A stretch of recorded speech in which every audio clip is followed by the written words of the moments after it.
Well, first of all, thank you very much for having me here today. I'm very pleased to be your guest. You have no way of knowing this, but I've been speaking on behalf of the Tea Party organizations who have been applying for tax exempt status. I'll tell you why I've been doing that. The IRS has been treating veterans groups and the Tea Party organizations badly. It's discriminatory. It's not the way our government should work. And I feel so confident regarding this particular subject because when I was right out of college, I worked for a CPA firm, and it was my responsibility to file for tax-exempt applications to both the IRS and the state of California. Now, normally, if you filed during that period of time a tax-exempt status request, it took the IRS, 3 weeks to a couple of months to reply either positively or negatively. And they were very good at telling you, if it was negative, what they didn't like about your bylaws or your legal documents. Today, they are holding on to them if they're a conservative group for years. Today, what they're doing is absolutely outrageous. And when I compare it to what, a very long time ago used to happen, it's just terrible. Anyway, I could go on and on about that subject because I'm a little indignant about it. But I should probably tell you something about myself and the Treasurer Tax Collector's Office. And it is both the Treasurer and the Tax Collector's Office. I'm a certified public accountant. I have a master's degree in business administration and an undergraduate degree in accounting. And why is all that accounting education and experience important? Well, the Treasury deposits over $1 billion a year into the county coffers, and it's our responsibility to account for those funds. We act like a very large bank. While the bank keeps track of how much you have in your checking account and how much you have in your savings account, we do very much the same thing for our county departments, our school districts, and our special districts. What else do we do? Well, we prepare and send the property tax bills, collect the taxes, and then account for the taxes and mark your tax bill paid on the tax roll.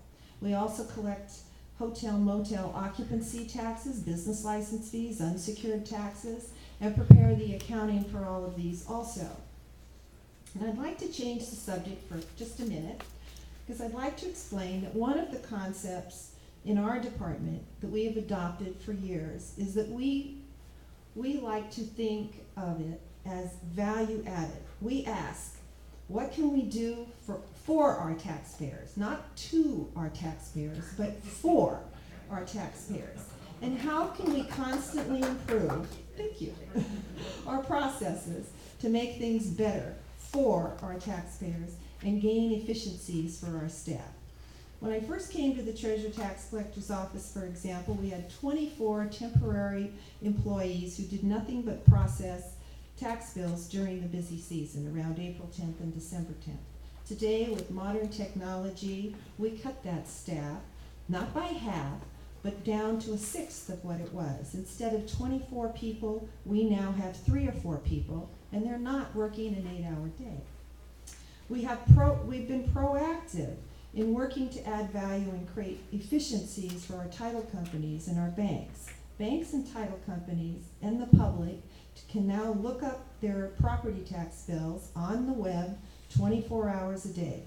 Title company personnel used to come into our office, sit in our office, looking up tax bills before they closed an escrow. Today, they all do it from the comfort of their own office.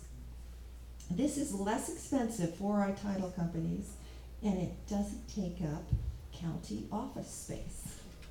In another area of customer service, we were one of the few departments at the county that take credit cards and electronic checks. This is a tremendous convenience for our taxpayers, again, from the comfort of their own home, or if they're out of town, away from home in a hotel room. They can pay their taxes without worrying about whether or not the post office is open or whether or not they've got a stamp. It used to take 45 days to process tax bills. Within a year of my coming into the office, we changed that to 24 hours. So what have we done for you lately? This Friday, we're instituting an email reminder notice for our property tax bills. The way it works is if you sign up, we'll send you 3 reminder emails before the regular secured property taxes are delinquent.